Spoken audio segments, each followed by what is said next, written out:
everyone, Pushing Up Roses here, and welcome back to my channel where I discuss whatever I want, whenever I want, and that includes movies like today, Socks, A Family's Best Friend, full family animal comedy dog movie, which I found on a channel named Family Central, though it is also on another family-centric channel called Feel Good Flicks under the name New, Family Dog Movie, Socks, A Family's Best Friend. The title card drew me right in. I love how the dog takes up about half of it, and then a mountain of faces take up the other, while the dog looks on, utterly miserable. Composition is non-existent. I am like a moth to a flame when it comes to animal films, so here we go.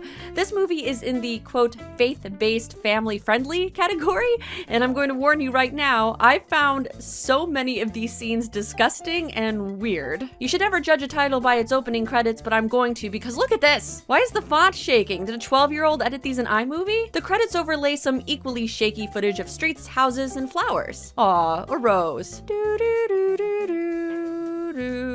Let's meet our characters. This is Jesse and his mom, Christina. Jesse is doing his best spaceman spiff while Christina rakes up the same patch of leaves for 5 minutes. Judging only by the acting, I can tell this is gonna be a wild ride. How could you be gardening when aliens are attacking? Christina just got married to Thomas, who has a son named Liam. They'll be moving in with Christina and her son so they can all be one big happy family. I know this seems like we're going really fast, but this is our life now, you know? Have you seen The Omen? Like many low-budget films, the sound production is garbage and I can't understand what anyone is saying. I know the family wants. Right. I've heard it 100 times. You promised. They all go in to observe their new home when shortly after, a knock at the door. As you can probably tell by the jaunty tuba music, this is the quirky neighbor, Paula Preston. We are pleased as punch to welcome you to this neighborhood. Her one character trait is that she speaks in alliteration with words that start with the letter P, and let me tell you, the movie goes hard on this bit. They are committed. Oh, a pecan pie. Well, thank you. I personally prepared it myself. It's a first prize winner at the Pacey's picnic for presentation. Perhaps, something just popped into the old pumpkin. This joke is piss poor. After Paula leaves, Uncle Nick stops by talking like he's in the mob. Look what Uncle Nicky got you guys as a housewarming gift. He presents a puppy to the peaceful people. Oh, look at his legs. He looks funny. What? Who says that about a new adorable puppy? His legs look funny? You look funny. We abruptly transition to a new scene with two men interrogating some strange people in the most barren setting. These houses have nothing in them. I especially love this golden drapery that's clearly hiding something that somebody didn't want on camera. Also, I see you, movie. Or rather, I hear you, using that royalty-free Kevin MacLeod music. I am Dale Hooger of the FBDI. Wait. I did not notice this before. His name is Dale Hooger? Like Dale Cooper, the extremely attractive FBI agent from Twin Peaks? Because yes, who better to appreciate a Twin Peaks reference than an audience of kids? This scene feels largely improvised, with Dale and his partner, a dog catcher named Howie, asking these clueless people where they can find this dog. The couple flips back and forth between denying ever having a dog and saying they know the dog and it's special. But mostly this dude just mugs a lot and says the most inane shit. I need you guys to listen to this dialogue. These scenes go on forever with the characters saying a lot of words that don't ever really come together to form anything important. What happened to your arm? Oh, he got attacked by a dog. I wasn't attacked. It was Oh, you got it No, I on. had it under control. It was real bad. No, I was under control. Look, you're a dog. I am Dale. Oh, Jim. Yes. Jim makes an amazing curry salad. So good. Yummy. Yeah, yummy. Salad is good. For the soul. I am Dale Hooger. Meanwhile, Christina expresses concern about keeping the dog. I don't think the dog should be in the house, okay? It doesn't look like a house dog to me. Does this look like a feral to you? Then we get the movie's attempt at humor. Let's see. Faith-based film for kids. Family-friendly. What kind of jokes can we put in this thing? I know! Pee jokes!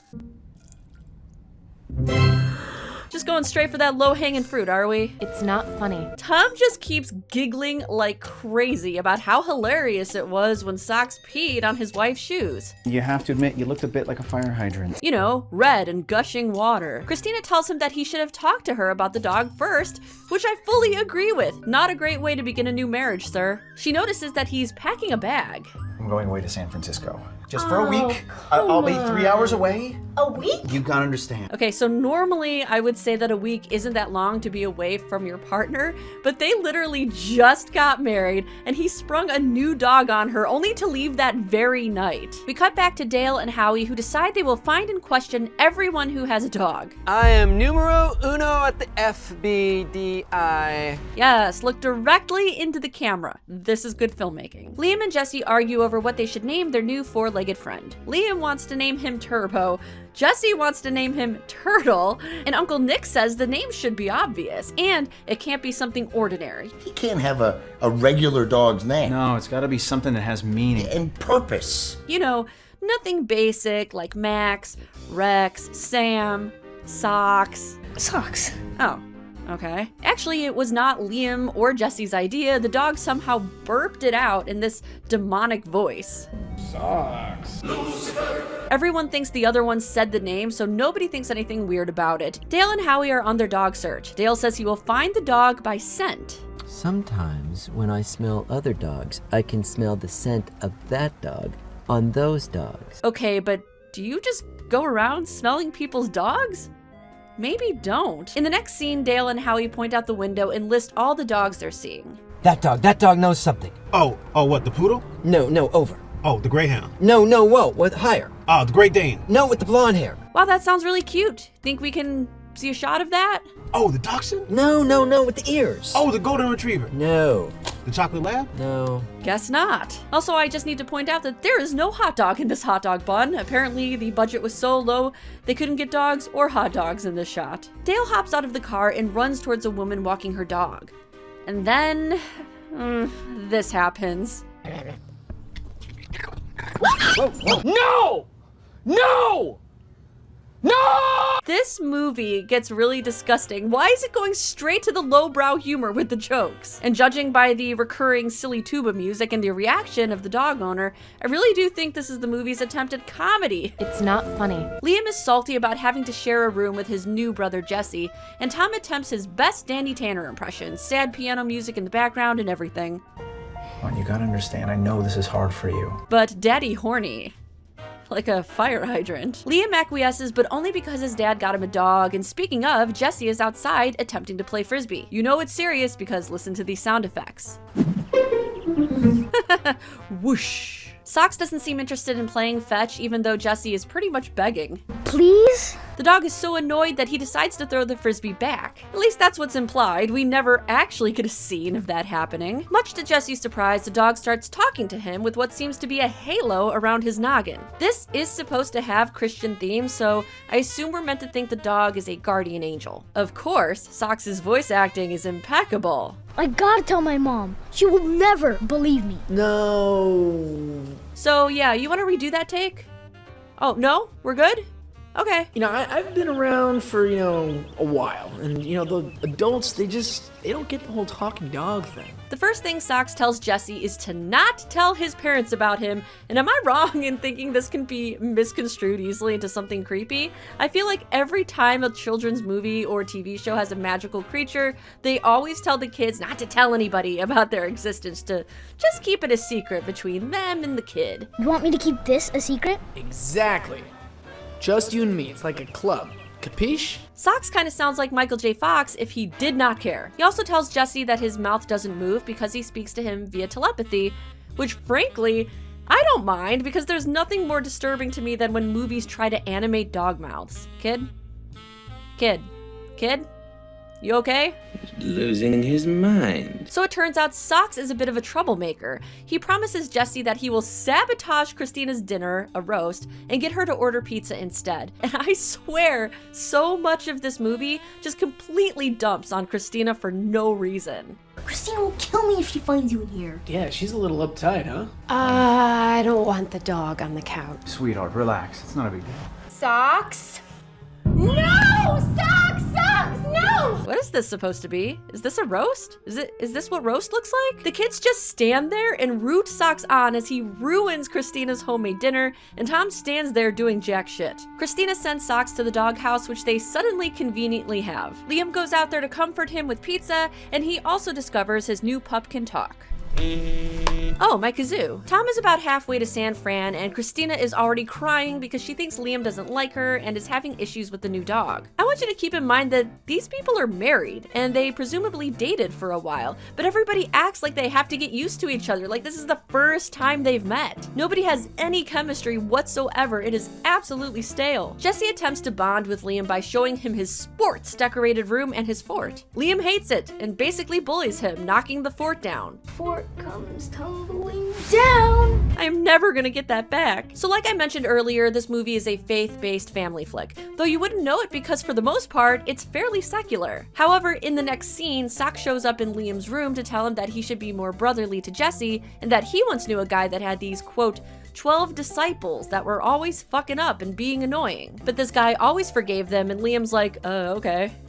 Wait, I just remembered something in the intro, something that didn't make sense before, and still doesn't make sense, frankly, but look at this post-it. 13th disciple. Is this movie trying to tell me that this dog is the unofficial 13th disciple? The way I nearly went feral when I saw this, you guys. This is what a follower of Jesus Christ sounds like. Sucks. So that's the gist of the movie. Socks, through weird toilet humor, wants to bring these brothers together and teach them to love their new family, all while Dale Hooger and Howie try to find him because for some reason, Dale knows he has, quote, special powers. I'm not gonna recap the rest of the film scene by scene because you know what you need to know at this point, but I do want to shine a light on some of my favorite parts. And when I say favorite, I use that word very loosely. Howie runs into Paula at some point and it's love at first sight. You can tell because of how it's edited. So many hearts. Howie tells her to keep a lookout for the dog and hands her a flyer, and boy oh boy, the movie is still committed to that P-word bit. Oh, a misplaced puppy. Poor puppy. Well, I'll keep my peepers patrolling. Seriously, you hear anything, just let me know. Poodaloo! In an attempt to make amends with Jesse, Liam rebuilds the fort, invites him in later that night, and they tell scary stories with Socks. Not a standout scene by any means, but there is, in fact, one line of dialogue that got a laugh out of me. Earth's got way more cooler stuff than Mars. It's true. I met some guys from Mars. They're very boring people up there. I don't know, there's just something about saying that the inhabitants of Mars are a very boring people that got me to chuckle. Later in the movie, Paula pays another visit with a dish of purple, and for no reason whatsoever, Socks jumps at her and causes her to spill it all over herself. I tried to come up with any reason as to why Socks would do this, because it alerted Paula to his presence. He's supposed to be laying low. I thought for sure there was gonna be a reason for this. Maybe he was trying to set up something for later, but nope. Just for the sake of comedy. It's not funny. Dale keeps acting like a dog, doing things like growling, sniffing, acting excitable over mundane human things. So by the end of the movie, I genuinely thought that Dale was a dog himself, like the opposite of Socks, where he is a dog in human form. And I also thought, hey, that makes this movie a lot better. Yeah, maybe just like Socks, Dale is a character from the Bible, and even though it's not the best plot I've ever heard, it would be something. It would add a little salt to this otherwise bland potato film. But nope. Dale's just fucking weird. Dale manages to capture Socks in an incredibly dark moment. He tortures him until he confesses his actual motivations, his truth. What are you hiding? Stop it, stop it. Get out of my head. Out of my head. Go. Out. Out. What are you hiding, Dale? Well, he just wanted a talking dog. That's it. Because all I ever wanted was a talking dog! He wants a friend, and he wants it to be a talking dog. There is, of course, no FBDI. He's wanted by the FBDI and... FBDI? You actually think that that exists? Yes, thank you. We stan a smart queen. As he starts weeping, Socks bops him over the head with a frying pan that just happened to be lying there. It's weird because this movie is pushing friendship, brotherhood, and forgiveness, but as soon as Dale confesses and starts like sobbing, desperate for a friend, Socks takes him out. And don't worry, it gets weirder. At the end of the movie, Howie and the family go back to Donald's house, you know, this guy. He keeps calling the dog Socrates, and now I'm going feral on a completely new level. Where is Socrates?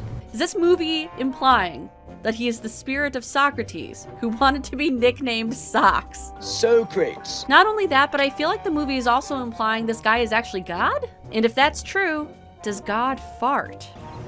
Oh my god. In the end, Dale is arrested, presumably. I mean, he did steal someone's dog. And Socks has a permanent home with Liam, Jesse, Christina, Tom, and Uncle Nick. The final scene is so painful, I don't even know which pieces to showcase here because everyone seems to be improvising again, just talking over each other, saying the most stupid things you've ever heard. You like the doggy channels, right? Animal Planet. I think we could, Don't get any ideas. Yeah. We don't want to. No. What about We already have been dealing with yeah. these dog catching. To quote Drew Gooden of the channel, Drew Gooden, you know you can write a script, right? Aces. Wow, cut right to the credits. Brilliant. So let's talk about this movie. I actually went into this with my expectations up. I don't know why. It's not like faith-based movies have been the epitome of high-quality films, but it did have a dog, and you'd think that the cuteness of the dog would override the simple story and questionable acting, but it did not. This adorable pupper was ruined by the terrible voice acting. No. And I'm not trying to criticize the actors, especially the children, because in all honesty, they did great. It's not their fault they got a bad script. Or direction, at the very least, because 75% of this film truly does feel improvised. I think the director wanted conversations to sound natural, kind of like a shoot the shit kind of a deal, but every one of them dragged on for 5 minutes too long, and it really had the opposite effect. In trying to sound natural, everyone sounded completely unnatural.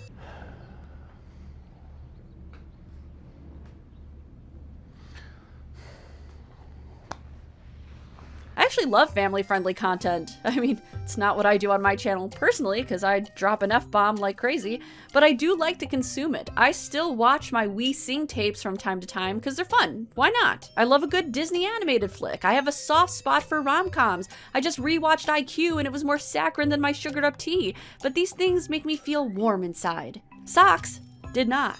Socks baffled me. And I know some people are going to say, who cares, it's just a film for kids, and to that I would argue that kids deserve high quality content, they're not stupid. Their precious minds are like blocks of limestone, porous, waiting to absorb all of the knowledge. And yet this is what faith-based media feeds them. I don't really like religious content for children. It can feel very indoctrinating to me, which I realize is the point, but I wouldn't be against it so much if it wasn't lazy and actually had poignant themes, like really teaching the importance of friendship and helping others, having faith and describing what that might mean to someone. Instead, we get a mostly secular film with 2 seconds of kids praying. What a fucking weird thing. I grew up Catholic, and trust me when I say that the films I was shown really push those religious themes in my face. This film seems reluctant to mention them at all. It's so weird. That all being said, I don't think I recommend this movie unless you're very drunk, very high, or just that bored. I hope my riffing on the film satiates your curiosity, but if you do end up watching it, or if by chance you've already seen it, then let me know what you think about it in the comments. Did you think Dale was a dog? I still think that would have enhanced the plot. 13th disciple, Jesus Christ indeed. Thank you for watching, and until next time, stay spooky. Hey everyone, thanks again for watching my video on Socks, the talking dog, or whatever it was called. I don't even remember. If you want more content from me, definitely stick around because I have suggestions. But first, I want to give a huge heartfelt thanks to my patrons because I would very seriously not be able to do this without their support. If you want to help pay for my therapy bills, consider donating a few bucks, and if not, likes, shares, and comments are very important for boosting these videos. And it's free! Aces! If you want to see more from this channel, I have a few suggestions on the screen.